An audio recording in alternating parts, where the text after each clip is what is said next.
gallery and you viewers out there. I will now open the 21st of April ordinary meeting of Richmond Valley Council with acknowledgement of country.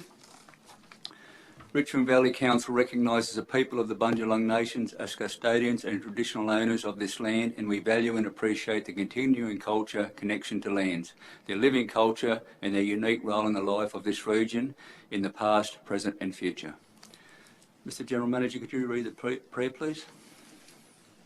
Thanks, Mr Mayor. Dear Lord, we meet to serve our community, to use our resources wisely and well, to represent all members of our community fairly, to make decisions that promote the common good. We recognise our responsibility to the past and the future, and the rights and needs of both individuals and community. As trusted servants, we seek blessings on our deliberations and on our efforts here today. May we act wisely and well. Amen. Amen. Any requests for public access or question time? No requests. Apologies, everyone is present. Over to page 6. Just before I start on the mayoral minutes, I will mention that this Saturday is Anzac Day, and it will be a different Anzac Day than we've ever experienced. So we just ask that everyone show tribute to those that have fallen and remember them on that day. Thank you. First mayoral minute is on Blaze Aid, and the recommendation is on page 6, and I'll move that recommendation. If I can get a second. Please. Councillor Morrissey.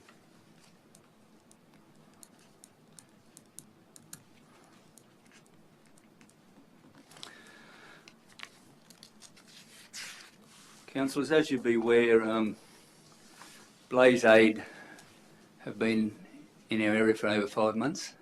They were here within 10 days of the devastation of the fire going through Rapville, and were here during a lot of the other fires that occurred over the 2 months to 3 month period. I believe it's fitting Council not only thank Blaze Aid volunteers, but also recognise and thank many Richmond Valley organisations, volunteers, clubs, businesses and community members for their effort and contribution during those times. The numbers of who were involved in that operation is clearly laid out in the report, and it's phenomenal how many Richmond Valley organisations became a part of that Blaze Aid. Part 3 of the motion is to write to the relevant New South Wales government ministers to thank them for their financial support and to make them aware of the important organisation like Blaze Aid are, especially after a devastating disaster. They help the community get back onto their feet, and a lot of those farmers would be still recovering with their fencing, and if it's no boundary fences on the roads, well, naturally the cattle can't be used in those paddocks, and it puts the production of that land way behind. But I'd also like to take this opportunity to acknowledge and thank Lani Hancock and Kelly Moroney and their support staff. As can be seen in the camp coordinator Ron Murphy's letter, they've done an outstanding job. And Mr General Manager, I'd like you to please record that and note that in the minutes, please. Any other speakers? Councillor Morrissey, would you like to speak? The seconder? Yeah, through you, Mr Mayor. I think you've sort of spoken pretty well about it, and the report's quite good.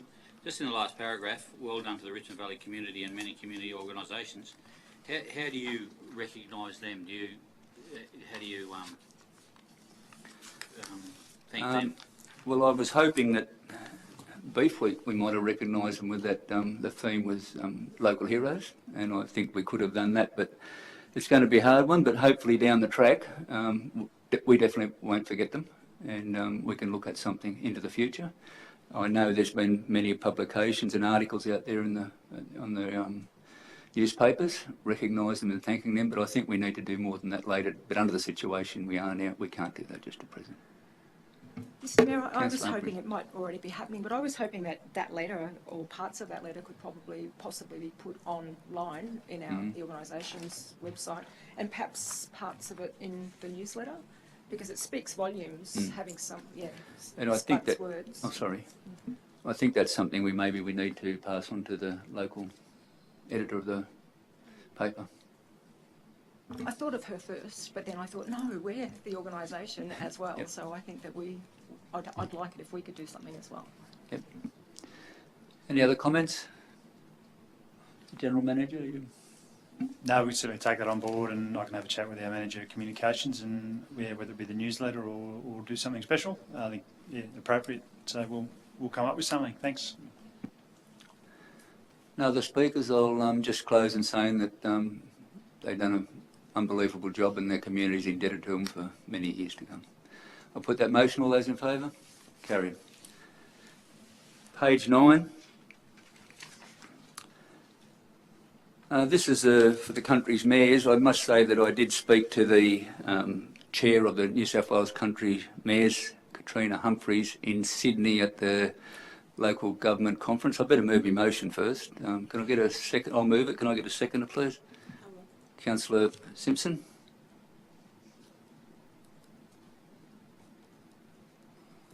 As I was saying, I was speaking to Councillor Katrina Humphreys, who's the chair of the Country Mayors Association in Sydney last year at the New South Wales Local Government Conference, and I was still a bit hesitant to spend ratepayers' money and the time to go down there and that, but the situation we find ourselves in now, and there's two main reasons. One is the recently formed Department of Regional New South Wales, headed by the Deputy Premier. I think that the Country Mayors Association will influence a lot of the decision making there, and will definitely put some advisory factor into it. The other one is the coronavirus recovery.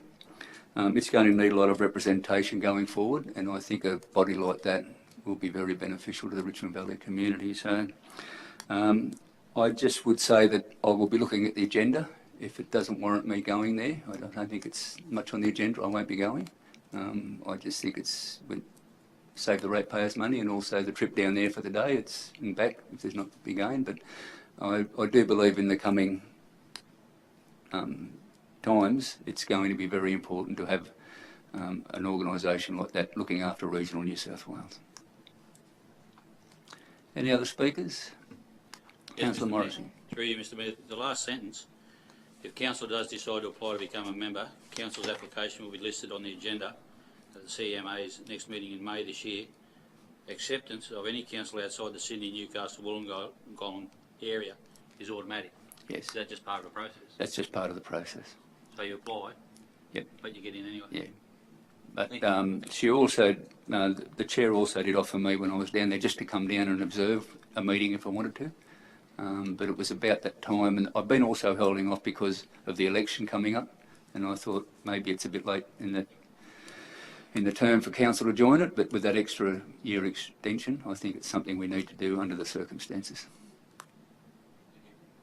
Mr Mayor, just to make a comment, I think it's worthwhile having our Mayor at the table. I wouldn't worry too much about the budget because who knows what's going to come out of COVID. I wouldn't be surprised if you'll be Zooming. And naturally, if we do join, there'll be a report coming to council every time. Councillor Simpson? Mr Mayor, look, I wholeheartedly support it, and I think that you should have a place at the table so that we are well represented. I just wonder why we haven't been a member prior to now. I can't answer that. No, I don't know of any previous mayor. I think, was there? Okay. So, I don't know. I don't know why it wasn't kept up, but I don't believe Ernie was. Okay. Was he? All right. Anyway, so we'll go ahead with it if everyone's happy. Any other debate? I'll put that motion in. All those in favour? Carried. Page 10. This is to support the Local Government New South Wales campaign. It's pretty straightforward. The local government sector is going to need support going forward, like every other sphere of business or community members across our nation, and it's just a bit disappointing that so far this hasn't occurred in a big way. I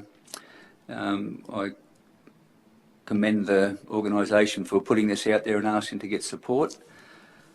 The report on page 11 is very well detailed, and it says it all, I think, so I won't go reading that, but I think everyone understands it's just a matter of a letter and supporting it. But going forward, we're going to need some stimulus in our community. The more we can get here, the more it spreads around and helps all the businesses. Oh.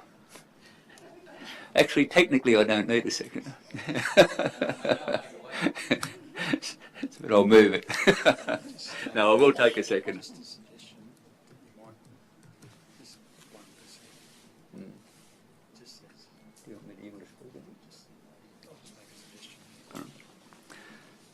So are you going to second that, Councillor Morrissey? Getting carried away with me notice of motions. Councillor Morrissey, would you like to speak? Mr General Manager, I might get you to make a comment on a part of the report there, please. Yeah, just a point that might be useful to clarify where it says increasing financial assistance grants payments to 1%. Just suggesting, and whilst we've picked this up from LG New South Wales sort of campaign, just for clarity's sake, add in there of Commonwealth revenues. So it's 1% of Commonwealth revenues.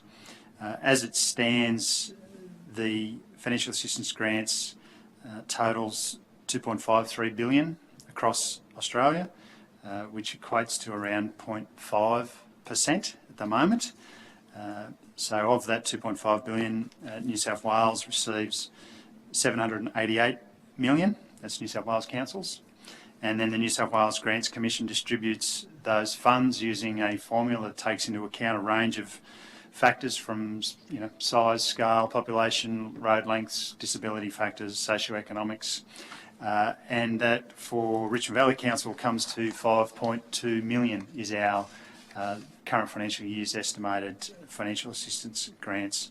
So if you're thinking about, well, what would an increase to 1.1% be? That would be doubling those numbers that I just set out. So you're looking at about $5 billion in Commonwealth revenues. This is obvious. And then, so what that would mean for Richmond Valley Council, all things being the same, formulas, methodologies and the like, would in effect be a doubling of our 5.2 million financial assistance grants. So that would be the scale of the impact. So obviously significant benefit if that was to be achieved. It is certainly something that's been campaigned on by local government New South Wales for quite a number of years. Thank you. The seconder agree to that being included in the motion? Included. Any other speakers? I'll put that motion then. All those in favour? Carried. Page 12, confirmation of minutes of the ordinary meeting held on the 17th of March 2020. I'll get a mover, please. Councillor Simpson. Seconder. Second. Councillor Hayes.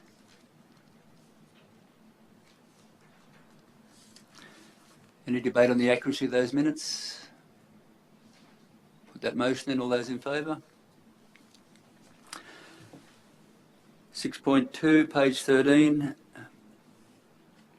Confirmation of the extraordinary meeting held on the 7th of April 2020. Can I get a mover, please? Seconder. Councillor Lyons. Any discussion on the accuracy?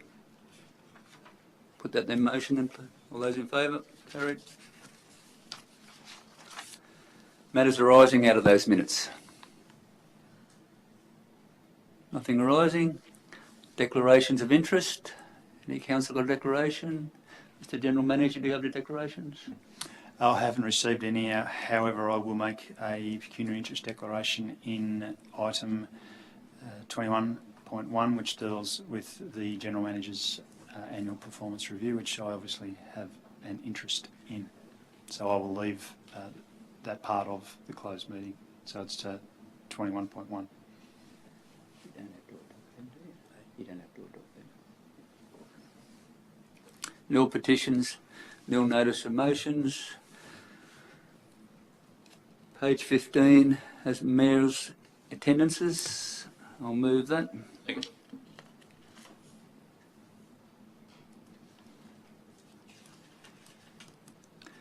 Any questions? Yes, Mr Mayor. On the 12th of March, Richmond Valley Volunteer Health Transport Open Day. Yes, the organisations have had an opening day, and to thank a lot of the volunteers and invite anyone that wanted to come along for a morning tea and have a bit of a chat, and they made a few speeches and I responded and thanked them for what they do in our community. Yeah, next door. Yeah. And the other one was the Community Safety Precinct Committee meetings. There's been a few in the last little while. Yes. Running.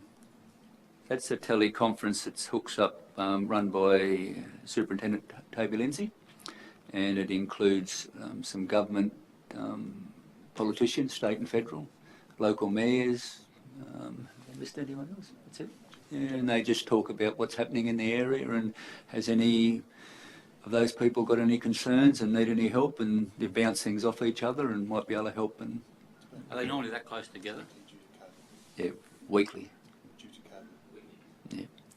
Just for COVID-19. Yeah, and it only discusses COVID-19, nothing else. There's no other incidents or anything that's happening in police matters. It's just about that. And they have been weekly, but they are now going to fortnightly.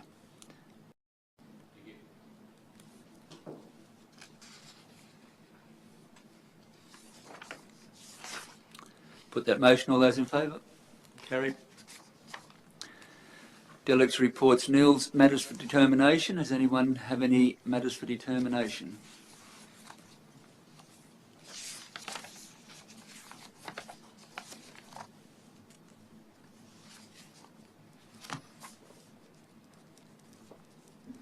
No one? I've got 14.2 and 18.2, thanks. 14.2. 18.2 will be discussed in the reports. Yeah. So you've got 14.2. I've had 14.1. Jill? Oh, Councillor Hines, sorry. I had 14.1 and 14.2 also, I think. Okay.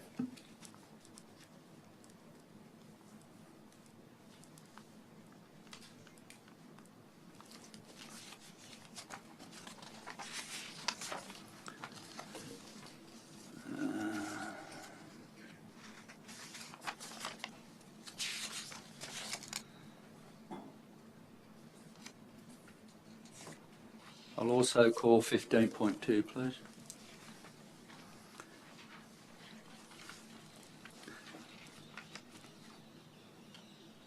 So, Mr. General Manager, I believe that's for matters determined debate will be 15.1. Could I get a mover of 15.1, please, Councillor Morrissey? Seconder? Councillor Humphreys? Put that motion. All those in favour? Carried. 14.1, Councillor Lyons, do you want to call that? Did you? Okay. Yes, I will call it. Thanks for the report. I appreciate that our rangers and everything have been doing an excellent I'll just job. get you to move that, please, if you can. Can I move that 14.1, please? Seconder? Councillor Cornish? Councillor Lyons? Sorry about that. I have some really grave concerns with Ballina going in and implementing a permit system and our council not. I think it's going to leave our beaches open for heightened vehicle movements and further degradation of our precious wildlife. I would like to revisit the permit so that we can actually be protecting our beaches from further damage from four-wheel drives. I appreciate our rangers and police have been working really well and the figures are pleasing, but with Ballina bringing in a permit system, I think that we need to be doing the same to ensure continuity along our coastline, which will avoid confusion and a high likelihood that our beaches will be frequented more often by four-wheel drives at the expense of our beaches, including the coffee rocks, the dunes and the wildlife. We need to look after our beaches and keep them so they can be enjoyed by everyone, so we can attract tourists, finally, once we're over this, and protect our wildlife in a respected manner, which allows it to prosper without further threat of four-wheel drives. I think our beaches being open, the word will spread and it will be a magnet for undesirable behaviour. I'd like to ask that we implement looking into a permit, but if that is not followed up, then I'd like to ask for a second dot point to be added, that continued patrols are carried out, and if an increase in pins as well as any warnings is noted when the June report comes back to council, then we need to look at a permit system and implement it, please. So you wanted to add to that motion? Yes, What was the, have you got the words there for?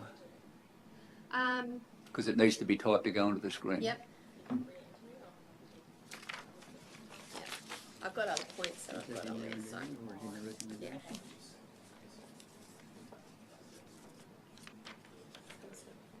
So the dot point extra was continued patrols are carried out, and if an increase in pins as well as warnings is noted in the June 2020 report, then a permit system should be looked at and implemented.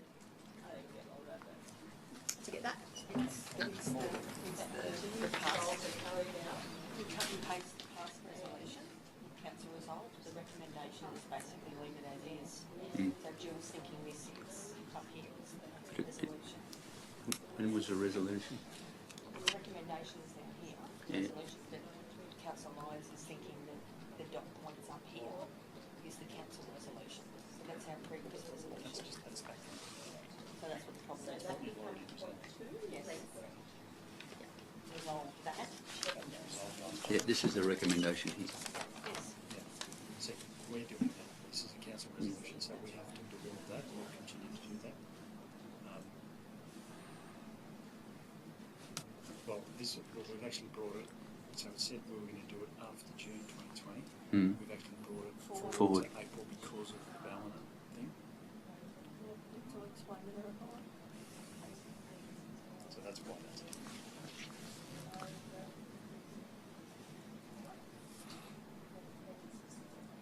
I can't read that. Can you say it? Yeah, hang on.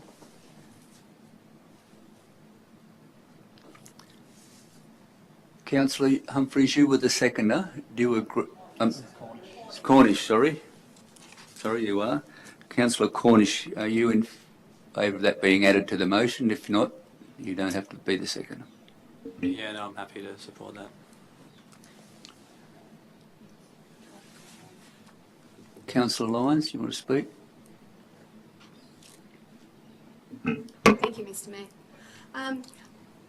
As a fairly frequent visitor down to particularly Broadwater and the lookout down there, seeing the amount of cars that have been on the beaches, not recently, I believe that there has been a drop because of COVID and people aren't out and about. My concern is looking forward that once we're over this and with Ballina having implemented their permit, where do the cars go? Like, they're still going to come on, they're going to be doing, you know, instead of travelling up the coast and coming off at Ballina, they're going to be sort of spending a lot more time on our beaches. I appreciate we have a lot of elderly residents that do want to get onto the beach and go fishing, so we need to put a permit in that's going to accommodate them and their, you know, their leisure. They deserve the right to go onto the beach, but they deserve to be able to fish on the beach without threat from four-wheel drives hooning around and everything. The wildlife is being impacted.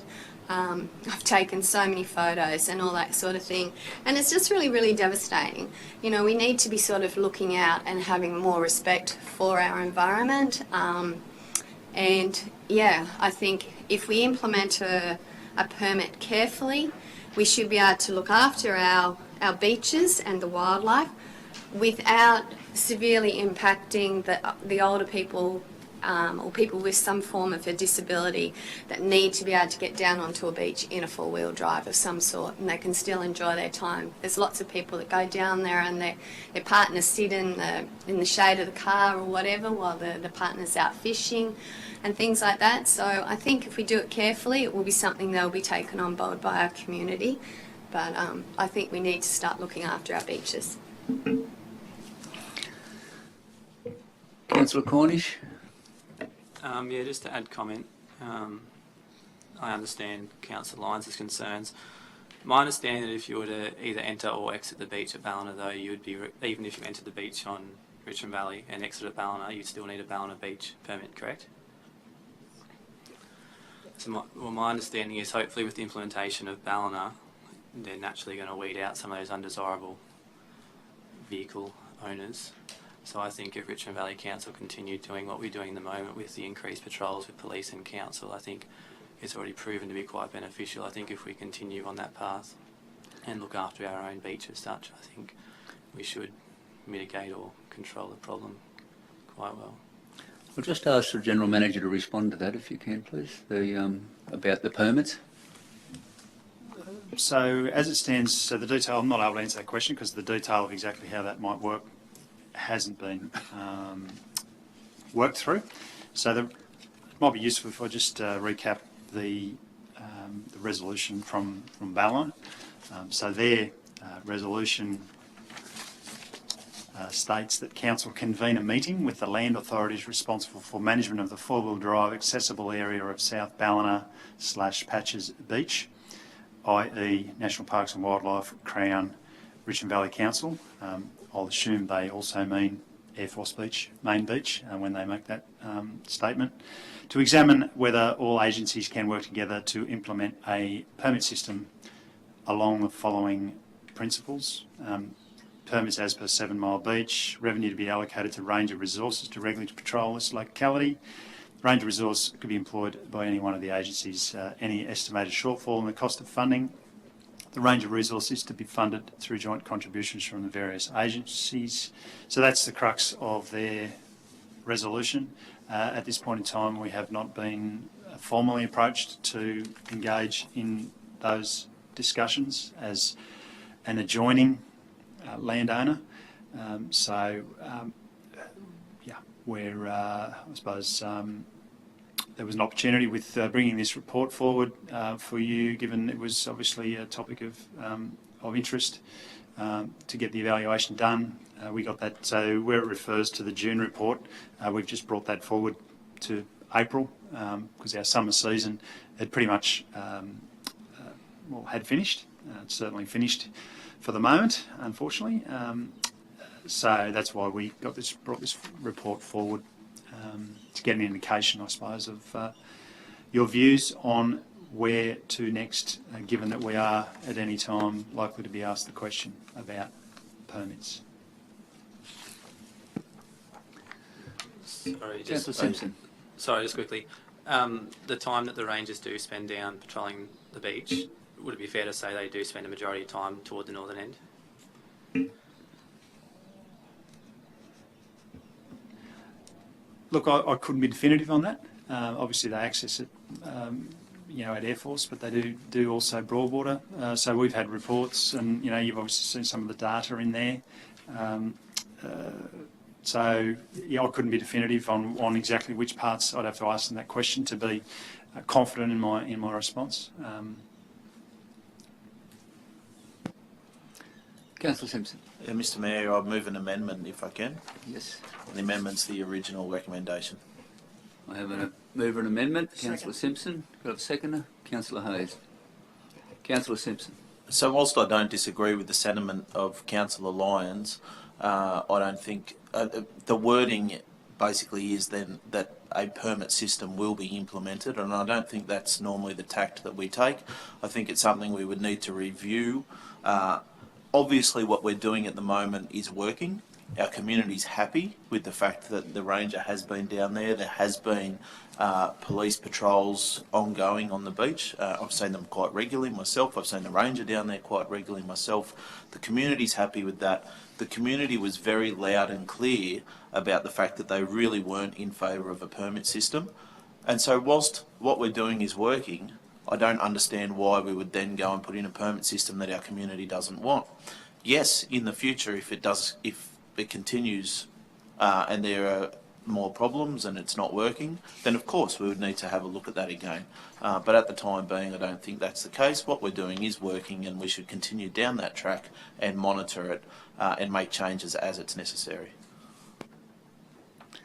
Councillor Hayes is the seconder. I agree with all that, and Councillor Lyons at a dot point doesn't really make that much difference to what we can do when it comes back to the meeting in June anyway, so I'm happy to stay with those 5 points. I was kind of a bit torn one way whether I should declare an interest in this item. That's why I didn't call it tonight, but I'm actually living out there these days, and since they've closed the beach off, you know, the ease of getting on the beach and walking the dogs, the amount of people that have been up there in the last couple of weeks exercising and doing the right thing, it's a great spot for doing that without the four-wheel drives. I do agree with that, but I don't think we can cut off the four-wheel drive access as we've spoken about before with the permit system or whatever. We're going to have to just monitor it. It seems to be going fine, and just see what happens. I think once Ballina do what they're going to do. So I think we just need to wait, see what happens. Just wait and watch. Yeah. One other thing I just want to mention. Now we've got the beach closed off. What's the system for emergency access onto the beach? Are they got to drag those big things out the road to get on there, or are they, if there's a need for an ambulance or anything on the beach? Is there something in place, or we just cut everyone off?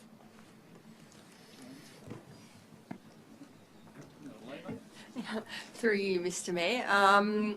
Good question. I don't think that has actually been thought about as a process. So we were given a direction by the police and government to shut off those beach accesses, which we duly just went and did. But certainly I have regular emergency management hookups with the police, and I will raise that as a question, because I know that all our beaches on the North Coast, their direction was given to the same thing, but I'm not aware of any process or procedure that's been thought about or put in place in the event of an emergency. So thank you, and I'll follow that up for you. Something's just come to me. I think it had been mentioned at one point that you may be in an event of an emergency, the North Breakwall, you can get a vehicle through and onto that beach if you really needed to. It'd need to be four-wheel drive, but that was mentioned in a conversation somewhere. But I think, yeah, we do need to formalise something. Any other speakers? I've got if you speak, you'll close the debate. If you've got a question, you're quite... Yep. So more of the point of adding a second dot point was not so much in implementing a permit system as of now. It was more in the sense that we need to have that in there as a catch, so that, well, as a reminder that if things aren't going well, once the beaches are reopened and everything, and if the pins and warnings start to rise, then we would revisit looking at implementing. So maybe the wording is a little bit tough. I do take that on board. So it was more in that sense that we're still open to that. But I guess with the idea of Ballina coming on board, we may be in a position where we do have to go on board with a permit. But I'd like to put it in, if we do go into a permit, that the people who do need to get down to the beach still will be still able to, in the sense of what I mentioned before. Yeah, so, I don't want to cut people off totally, but I do want to protect our beaches. So is there a way of rewording that to make it so it's not quite so tough or hard, or do we take it out totally? No. If, you can talk about the motion too, because it would have closed, yeah. She's just explaining now about what the intent was of the motion, so the amendment doesn't get overruled. So she's just trying to make it clear what the motion was. But I've got two questions, Mr. General, or three maybe. Is, in those figures, are there any police figures in there? There aren't any police figures, and just so that I get it correct, I did seek some information on that today, and basically, while we don't have the specifics of the number of pins issued, they have been issued for negligent driving, drink driving, and driving above the high tide mark. So there's certainly active, and I certainly know that some of the operations, and often when our rangers were tasked to the area on a weekend, they would buddy up with the local police to do operations, but also the police often respond to calls and things, and patrol the beach as well. So I think the strength, I think, of what we've done is the strength of the relationship that we've established with the local police. We work together very well. Our rangers, if they're unable to get to something and our rangers can assist, they do, and vice versa. So I think it just highlights the benefits having a proactive and positive relationship with our New South Wales Police down there. I think if we could attain those figures, that might be beneficial to the councillors down the track. There was mentioned about the June, a report coming to the June 2020 meeting, but you said that's already been brought forward, so that report won't come now? Is that what you're saying? That is this report, in my view. We brought it forward given the issue has emerged, and that we're obviously in a lockdown period. Yep. So nothing. Last month, this month, and more than likely next month. So we had the opportunity. We had the work done because sort of end of season we're looking at figures. So I just took the opportunity to bring the report forward. So I wouldn't envisage. I think monitoring.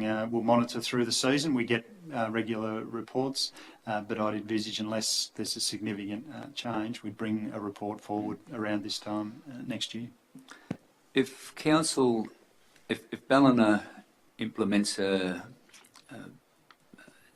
permit system, and Richmond Valley doesn't, there would have to be signage put at the Broadwater entrance from South Ballina. So that would need to occur. Yeah, it'd need to coincide with the boundary in that vicinity. From this end. Yeah, I mean, there'd be a few logistical things we'd need to think through if they're going to run a permit system and we decide that that's not something that we need to do for our beach. Councillor, could you put your microphone on, please? Thank you. Sorry, yeah, is there access at Boundary Creek still, or has that been closed off? It's closed off too. It's closed off, isn't it? Yep. Any other speakers? Councillors, I just believe we have been to the public and the community on this. They gave us a fair direction that they wanted increased patrols and the enforcement of the regulations pretty hard, and I think that's occurring, and I believe that it will be monitored and we will get a report coming to us, and I think if we need to toughen any more restrictions like permits, that can be addressed at a later date. I really don't think it needs to go into the motion now, so I'll be supporting the amendment. Any other speakers? Councillor Lyons, would you like to close? I'd just like to have it noted then in the minutes that we will revisit this in the future if it's warranted. So I'll be happy for that to be taken out if that's part of the minutes, please, because I think we need to just cover ourselves just in case, and the public is aware that we're watching and stuff. Please. So, Councillor, in your motion, you'd like just the recommendation plus that it be monitored over the future, and a report come back to council.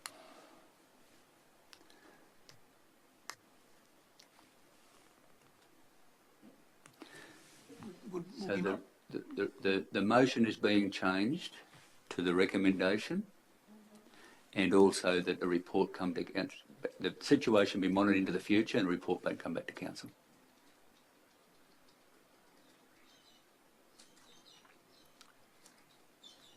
Is that okay?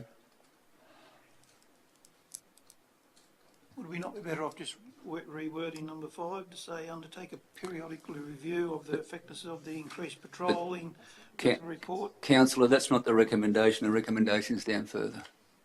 That's what we implemented before. Yeah. Is that right? You happy with that? The situation we wanted in the future and a report will be provided to council. Yeah, okay. All right. Do we need to include that further action may be warranted? No, that'll be fine? a council Okay. decision. I'll withdraw the amendment. Thank you. Everyone on the same voting table? You don't need to write a reply, Councillor? You're right. No. I'll put that motion in. All those in favour? Carried. 14.2 on page 20, Councillor Humphries. Thank you, Mr Mayor. If I could ask two questions before moving to recommendation. I'd just like to ask what form, whatever option is, what form will the submission to the community take for their comment? It won't be the briefing that we've received, I wouldn't suggest. I just wondered how that would go out to the community for their comment. Mr. General Manager. So there's in the attachments, there's the discussion paper. Yep. So that is available for the community. So we would basically point the community to that discussion paper to review the discussion paper, and their views should be forwarded directly to the Office of Local Government on the discussion paper if they have views on whether superannuation should or shouldn't be part of councillor remuneration. So at the moment it's around consulting with the community on whether that's the right thing or not, whereas I think within the report it's about the consultation process that each individual council would go through before they actually make that decision. And how are we planning to do that through, Mr Mayor, to yourself? Mr. General Manager. How will we... How's feedback to Office of Local Government? Sending...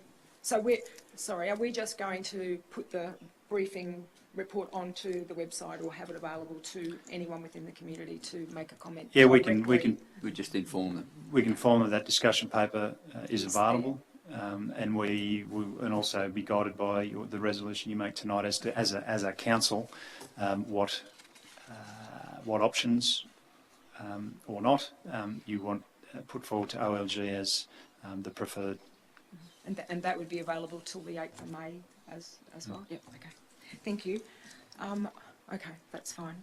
Right. I would like to move the recommendation. That's written, however, replacing option 4 with option 2. Option 4?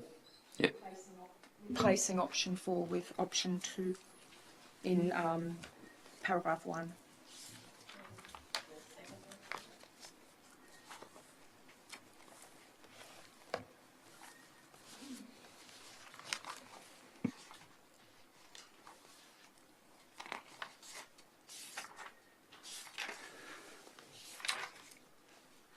Can I get a seconder, please?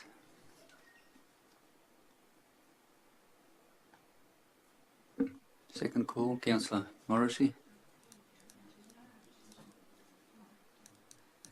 Councillor Humphries. Oh, thanks very much, Councillor Morrissey. Plain and simply, the reason that I'm supporting option 2 is I believe that the briefing paper is very complex. It's complex with all the legislation, around all the legislation and the acts, with all the conditions around workforce employees and that councillors aren't classified as employees, and the redirection of the remuneration. If we decided to have superannuation, how does that fit in with the classification that we're already in, because I can't extend that. That's just a couple of things that have been going around in my head. I believe that unanimously around the table we're all very comfortable that the remuneration that we receive as our role for councillors is adequate. I'm a strong believer of super. I always have been concerned about councillors and mayors not receiving super, and however, I'm also opposed to the community paying for that superannuation. I feel that we're actually in an excellent position to cast aside that barrier if a barrier exists, and you've got your major stakeholders in there, the local government association. I think there's about 3 or 4 of them listed there as coming out and saying that they support some superannuation. They're particularly worried about or concerned about women standing for local government and not having the same super that men do. I don't appreciate a couple of the comments there, as I said in the workshop. I believe that Richmond Valley Council is in a really good position to actually accept paying superannuation, and which would be absorbed into the fees that we receive, that we believe are adequate, more than adequate, given that they were doubled in the last term when we run with a very successfully navigated the Fit for the Future. Just to say that basically it's just that I don't support the community paying for it, and I don't think that I'll ever be able to support the community paying for it. I know that council can opt to pay, voluntarily pay some super, but I think the intent for those stakeholder organisations is that it's a benefit, it's a compulsory benefit, like our workers throughout the nation, that councillors actually are putting away some super. And certainly with the younger generation wanting to spend their money on, more happy to spend their money and needing to on mortgages and whatever, I think it's important that if we had younger councillors and the female councillors with less super in their funds, that they would then have a compulsory 9.5, or it's going up to whatever it is in 12% in 2025. I think that's possibly all that I will say at the moment. Thank you. So what the motion says, that super be paid out of the current councillor fees at no extra cost to the ratepayers. Okay.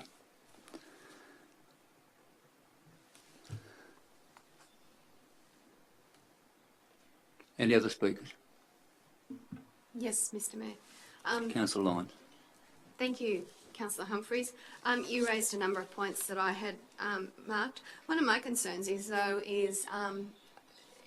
especially that we don't need to be putting another cost onto the ratepayers. We're going to be finding that we're going to have a huge number of issues coming out of COVID, and I'm quite concerned with that. There's another side to me that's sort of seeing this as a way of a state government putting something else back onto the councils, in the sense of, you know, Crown lands and land along the rail trail and things like that are going to be putting back onto council. We've got to find more and more money, but if it can be done in the way that Councillor Humphries was saying, then I'm happy to vote with her recommendations. Yep. Councillor Simpson. I'll move an amendment. And the amendment is the original recommendation. Seconder. Yeah, I'll second. Councillor Hayes. So I must say I'm actually a little surprised, Councillor Humphries, because from previous conversations we had, I thought you were very much for trying, that this had been something that Office of Local Government had been trying to do for quite some time. It's not something we thought would happen immediately, because obviously the COVID situation is a consideration as far as that goes. And whilst I do feel that the councillor fees, in particular the councillor fees, I will say, not the mayoral allowance, the councillor fees are fair for the job we do.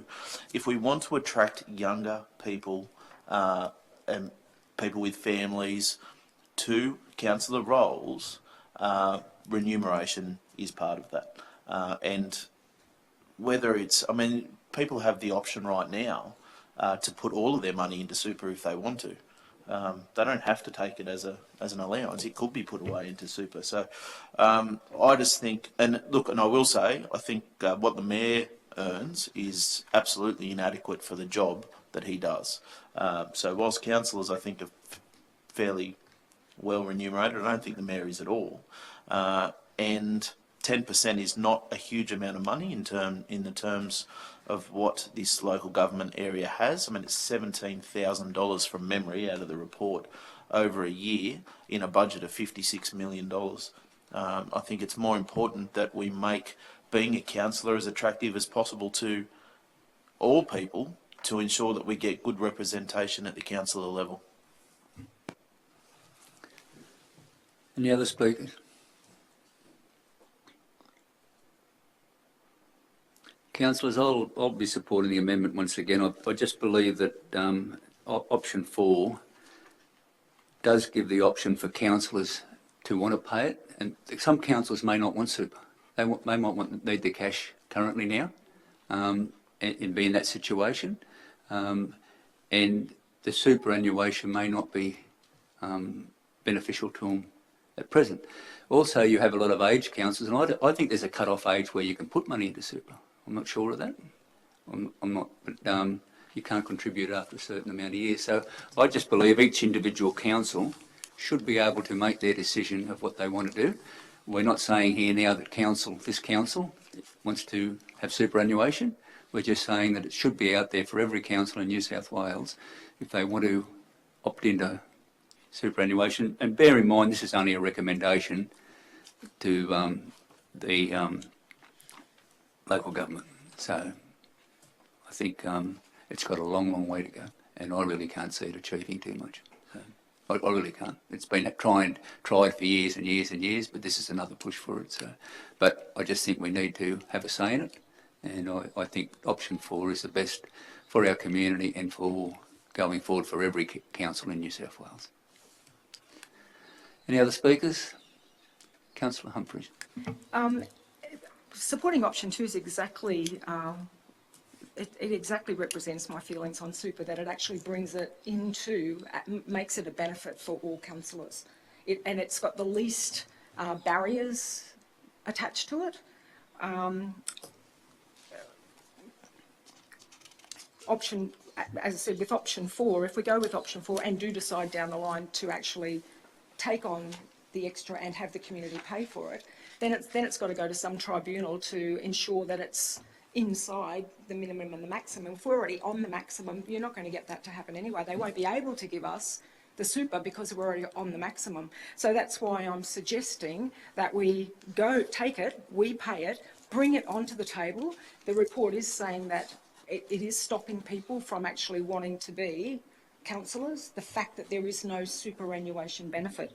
I too went to many conferences in the early days as a councillor, and this was always a hot topic, the benefit of superannuation. So that's perfectly fine. I understand everyone's point of view, but I won't be supporting option 4 because I certainly don't believe at any time in the future that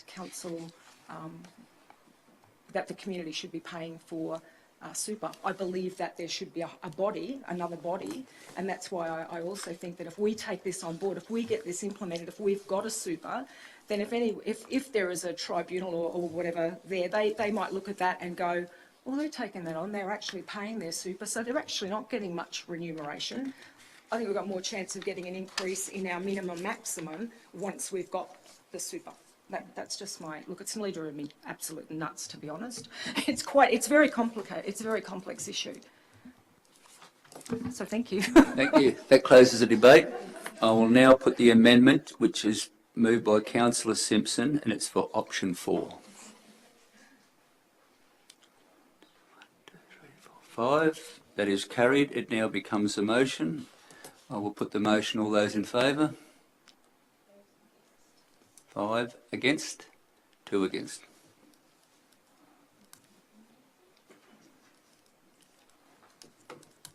Thank you, councillors.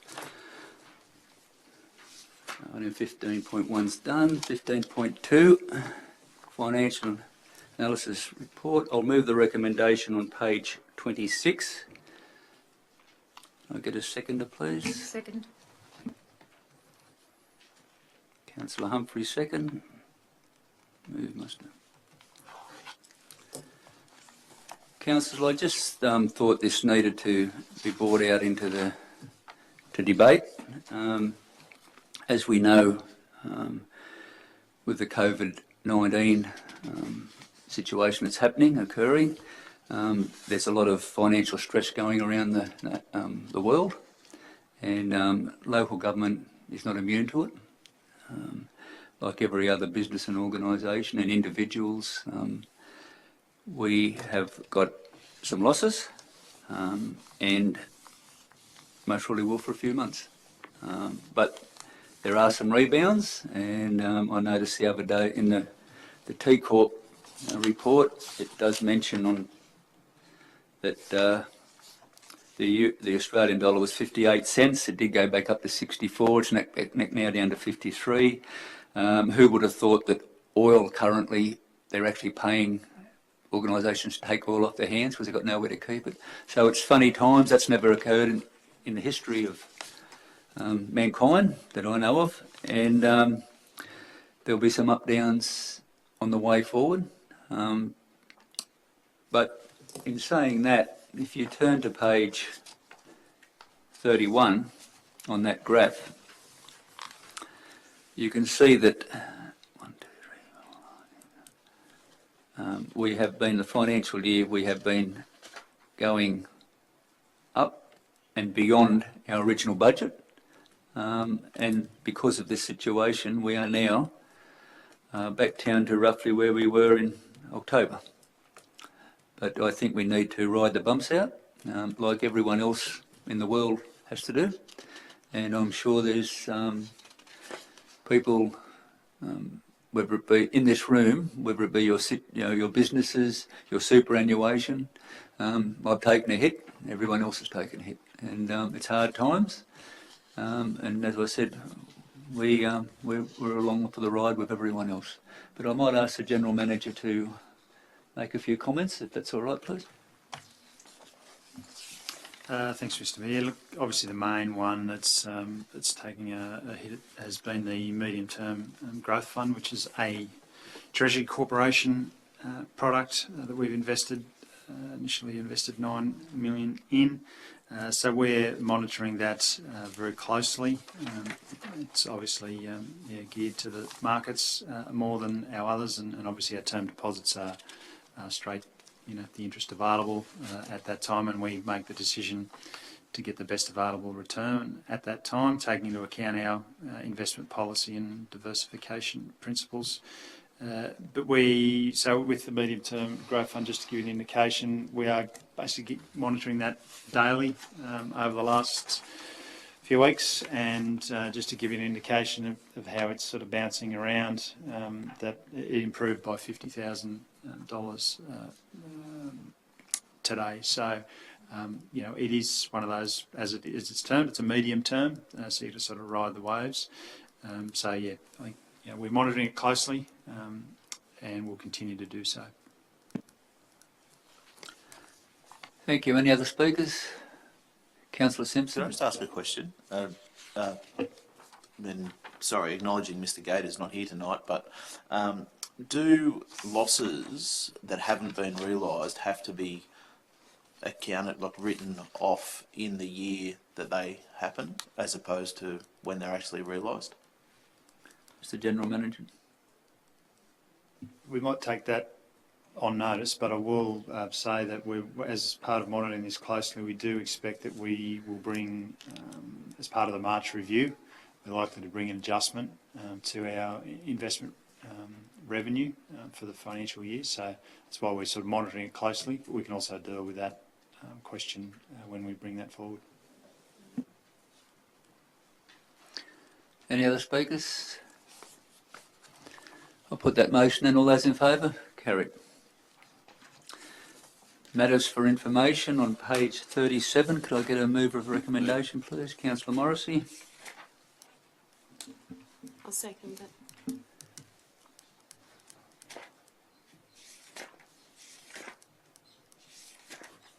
Councillor Humphreys, I think you said you had a question. I had a question around 18.2. I just would like some more information about. I was a little. If it's inappropriate, please don't say anything. But I was just wondering what sort of situations would staff be looking for in this instance to identify, receiving, responding to reportable allegations. What would be an example that staff would look for to fall within that policy of complaints handling and reporting conduct scheme under the Children's Guardian Act? That within the organisation, the reporting that you've got to do, or is it just from the general community? It's obligations within the organisation, and where we have staff working in, and as some councils certainly do, you would be aware recently the package that was put out to keep childcare centres open. So some councils are in the business of providing childcare centres and those sorts of things. So that's obviously been included here. So that's the area that where we provide services, that you have contact with children, we need to have systems in place to manage that. So for us, that's the indoor sports stadium is a good example where we have staff that are interacting with children. So we just need to have systems in place. Not the pools. It wouldn't be the pools because they're contracted out, They're aren't contracted, but they would be required to have their own systems in place. Libraries, they do readings for schools. And So a number of our staff that need to have those checks done. any other items on matter for information? Yes, Mr Mayor. Councillor Morrissey? Item 18.1. Yes. I haven't really taken the time many other times to have a full read of the customer service report, but in the times I've not been able to do much, it was quite an interesting read, reading all through all the statistics of the customer service report, and just it's all good as far as I'm concerned. Like I've been a serial pest at the front counter there for a number of times for the different things, and yeah, it's quite a good place to visit. And I just like to say, it was well done for them. I'll just comment on it. I think the way the report lays out, it's really plain English, and you can follow what they've actually done and achieved. And it's been a major effort, I think, to change that customer service that's traditionally operated like that. And they're getting a lot of inquiries still. Mr Mayor, am I able to sort of put a thing to the General Manager to congratulate them on their efforts? The General Manager?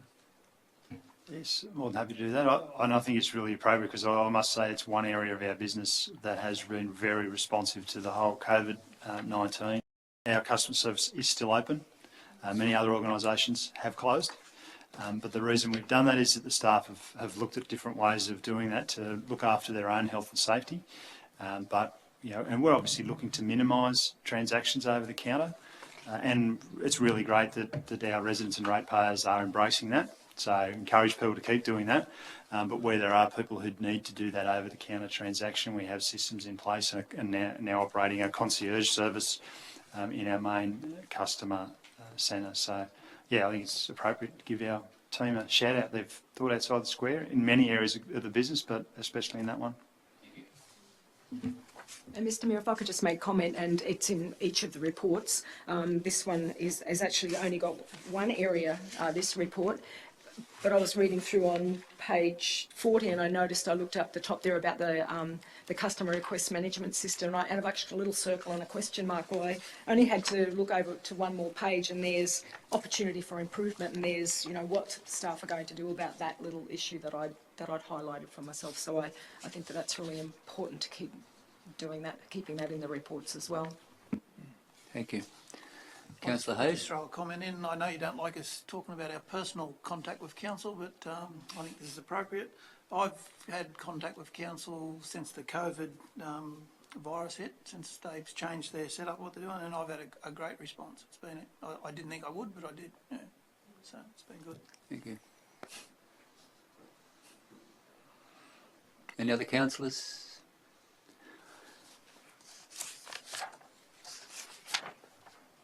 Councillor Morrissey? No? I think I've said enough, Mr Mayor. We'll all agree with that. But all those in favour? Carried. Page 65, questions on notice. Nil. Do we have any questions for the next meeting in writing, please? Nil.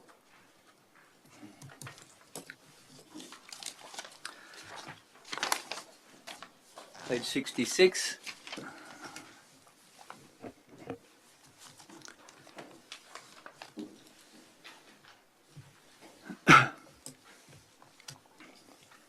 Need a motion to go into closed committee, please. Councillor Morrissey, seconder. Councillor Hayes.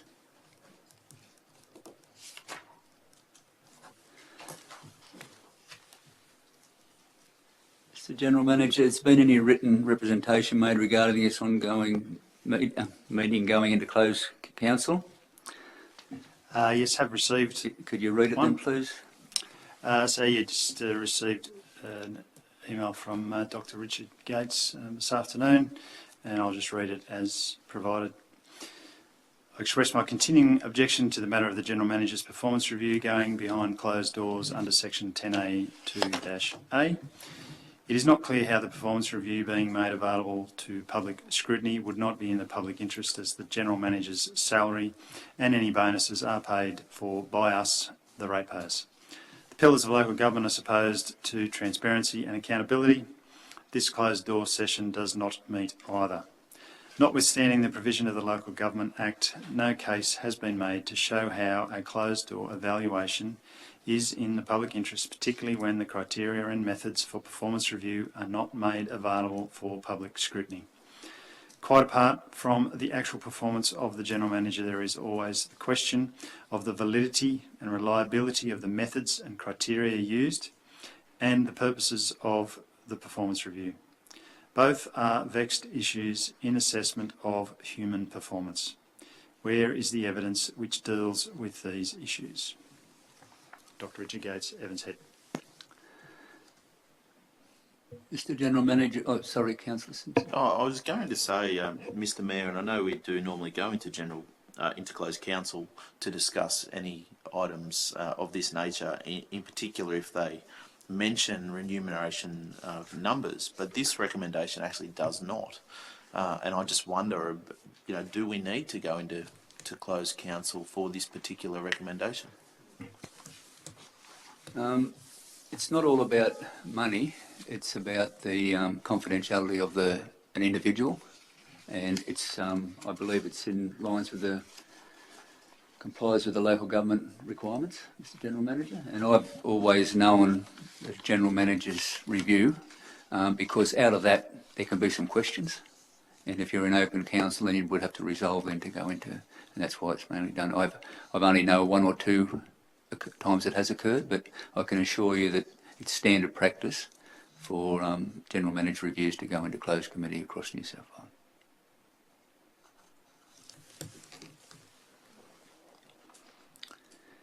Any other speakers? No representation from the gallery. I'll put that motion then to go into closed committee. All those in favour? Carried unanimously. Thank you.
Councillors, welcome back. We're in open council. I'll get the General Manager to read the recommendation. Oh, well, sorry.